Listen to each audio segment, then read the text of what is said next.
ভাই আসসালামু আলাইকুম। জি ওয়ালাইকুম আসসালাম। ভাই ভালো আছেন? জি ভাই ভালো।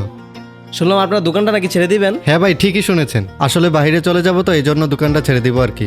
আমি শোনা মাত্রই ভাই আপনার কাছে আসছি। আসলে ভাই এরকম একটা পজিশনে অনেকদিন ধরে ইচ্ছা আমার একটা দোকান নেওয়ার। জি আপনার দোকানটা আমি নিতে চাই।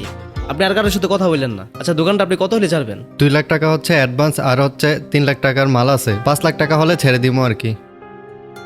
আচ্ছা ভাই ঠিক আছে, তাইলে আমি টাকা পয়সা ম্যানেজ করে আপনার সাথে কথা বলতেছি। হ্যাঁ আপনি আর কারোর সাথে কথা বললেন না। ইনশাল্লাহ, তবে আমার হাতে তেমন একটা সময় নেই, আপনি একটু তাড়াতাড়ি করলে ভালো হয়। আচ্ছা ঠিক আছে ভাই, আমি আপনার আজকে কালকের ভিতরে জানাইতেছি। হ্যাঁ ততক্ষণ পর্যন্ত ভাই আপনি আর কারোর সাথে কথা বললেন না। ঠিক আছে ভাই, আসি দিল। আসসালামু আলাইকুম। হ্যাঁ ভাই, মালগুলো আজকে পাঠাই দিয়েন, আমি আপনাকে অ্যাডভান্স করে দিচ্ছি। ওকে ভাই, ওকে ঠিক আছে। আরে নাজমুল আয় আয়। ভাই তোর চিন্তিত মনে হইতেছে, কি হয়েছে কিছু বলবি? ভাই আমার অনেক দিন ধরেই ইচ্ছা ছিল যে আমার নিজের একটা দোকান হবে, আমি নিজে কিছু একটা করব। তবে আমি একটা দোকান পাইছি, দোকানের পজিশনটা মোটামুটি ভালো, আর টাকাটাও তো বেশি না। মাত্র 5 লাখ টাকা হলেই দোকানটা আমি নিতে পারবো।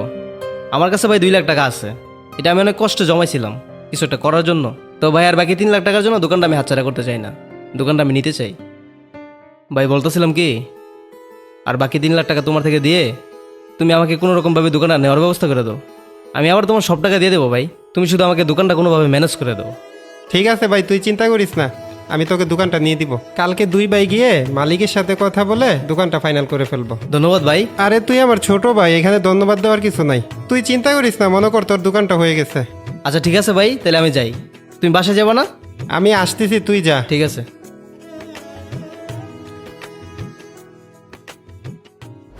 এই নেন ভাই, আপনার টাকা আপনি বুঝা পেয়েছেন তো? জি ভাই আলহামদুলিল্লাহ আমি পাইছি। ভাই আমিও দোকানটা অনেক শখ করে নিয়েছিলাম, আমিও দোকানটা অনেক যত্ন করে চালাইছি। বাইরে চলে যাবো শুধু এই জন্য ছাড়তেছি, তা না হলে আমিও দোকানটা ছাড়তাম না। আজকে থেকে দোকানের চাবি আপনার, আপনি আপনার মতো করে সাজিয়ে নিয়েন আপনার দোকানটা।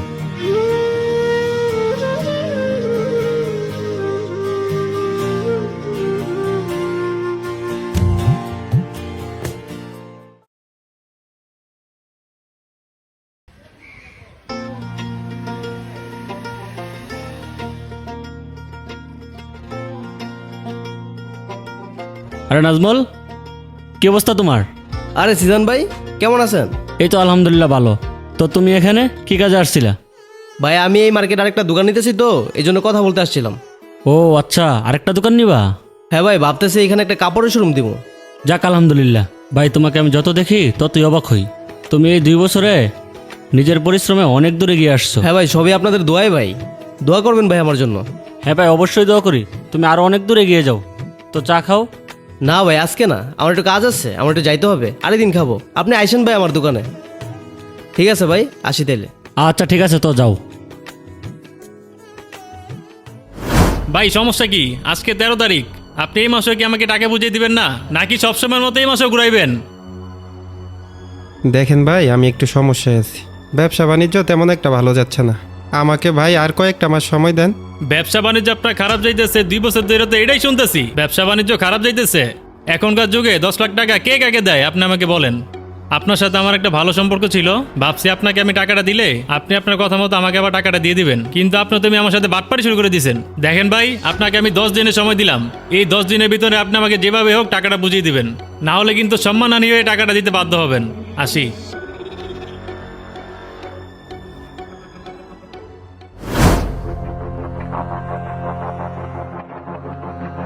তোকে এত করার ভাবে চাপ দিয়ে গেছে, এখন তুই এতগুলো টাকা কেমনে ম্যানেজ করবি? তুই একটা কাজ করস না, তোর বাইকে তো দেখলাম ভালোই সফল, টাকা পয়সা মনে হয় ভালোই কামাইছে। ওই দিন মার্কেটের সামনে দেখা হয়েছিল, বলতেছে এই মার্কেটে নাকি আরেকটা দোকান নেবে। তুই একটা কাজ কর, তুই তোর বাইকে গিয়ে সব কিছু খুলে বল, আমার মনে হয় ওই কিছু একটা করতে পারবে।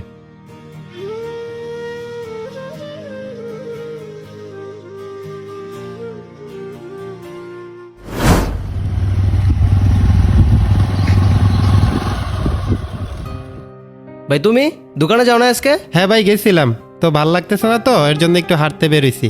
ও আচ্ছা। আমি এখন তোর কাছে যাইতাম। আমার কাছেই যাইতা কেন, কিছু বলবা নাকি? হ্যাঁ ভাই, তোরে কিছু বলার ছিল। কি বলবো বলো। ভাই আমি আর আমার দোকানটা রাখবো না, আমার দোকানটা বিক্রি করে দিব।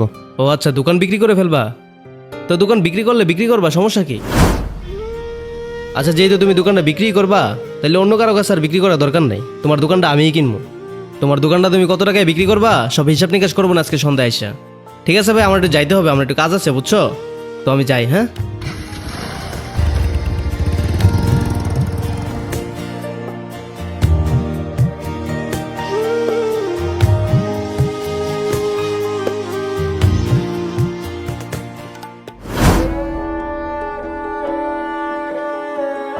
এই 10 দিনের ভিতরে আপনি আমাকে যেভাবে হোক টাকাটা বুঝিয়ে দিবেন, না হলে কিন্তু সম্মানহানি হয়ে টাকাটা দিতে বাধ্য হবেন।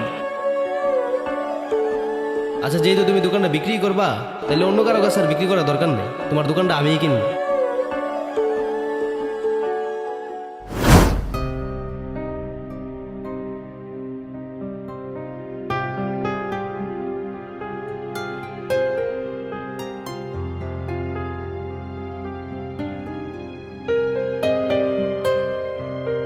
কিরে বন্ধু, তুই এখনো টেনশন করতেছস? কোনো ব্যবস্থা হয় নাই? তোকে যে বলছিলাম তোর ভাইয়ের কাছে সব কিছু বলতে, তুই বলস নাই? হ্যাঁ বলছিলাম, কিন্তু ওরে আমি পুরো কথাটা বলার সুযোগ পাই নাই। ও এখন অনেক ব্যস্ত, আমার পুরো কথা শোনার ওর কাছে সময় নাই। আমি ওরে শুধু এতটুকুই বলতে পারছিলাম আমি আমার দোকানটা ছেড়ে দিব, কিন্তু ও আমার পুরো কথাটা না শুনেই ও বলতেছে আমার দোকানটা বিক্রি করলে নাকি ওই কিনবে। কিন্তু ও আমারে এটা জিজ্ঞেস করলো না দোকানটা আমি কেন বিক্রি করতেছি।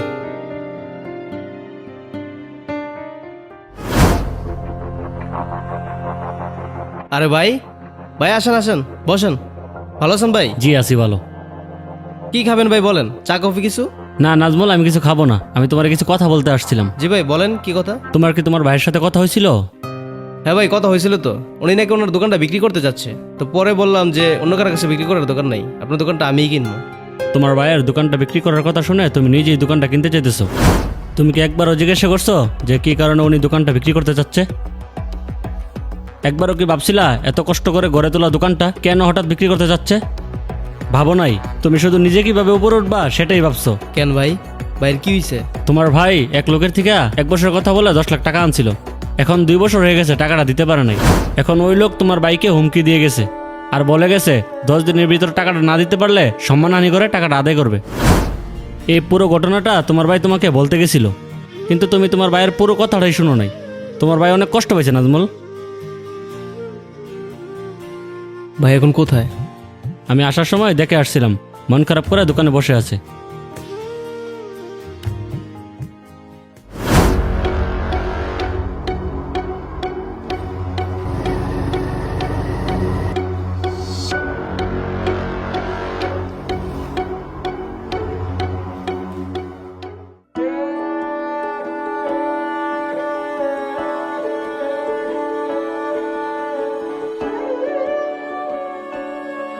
ভাই তুমি আমার ক্ষমা করে দিও ভাই, তুমি আমার জন্য কত কিছু করলা, আর আমি নিজে থেকে তো তোমার খোঁজখবর নেই নাই, বরং তুমি নিজে আসছিলে আমার কাছে তোমার বিপদের কথা আমাকে জানাইতে, কিন্তু আমি তোমার পুরো কথাটাই শুনি নাই। ভাই আমি তোমার অনেক কষ্ট দিয়ে ফেলছি ভাই, তুমি আমার ক্ষমা করে দিও ভাই। আমি টাকার পিছনে ছুটতে গিয়ে যেই ভাই আমার বিপদ আমাকে এত সাহায্য করছে, আমি ওই বাইরেই খোঁজ নেওয়া ভুলে গেছি।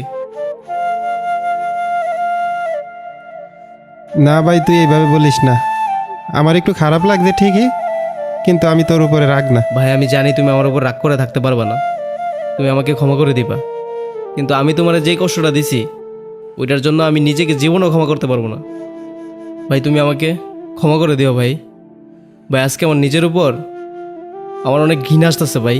না ভাই, তুই এভাবে বলিস না, ভুল তো মানুষেরই হয়। তুই না হয় একটা ভুল করেই ফেলছস, কিন্তু আমার এটা ভেবে খুবই ভালো লাগতেছে তুই তোর ভুলগুলা বুঝতে পেরে আমার কাছে ক্ষমা চাইতে আসছস। আমার আর কোনো দুঃখ নাই ভাই। তুমি আমাকে ক্ষমা করে দিও ভাই, আমি আর Okay. তোমাকে অবহেলা করব না। আমি তোমার সবসময় খোঁজ রাখবো, সবসময় তোমার বিপদে পাশে থাকবো। আমার দিক থেকে আমি আর তোমাকে কোনো কষ্ট হতে দেবো না ভাই, তুমি শুধু আমাকে ক্ষমা করে দিও।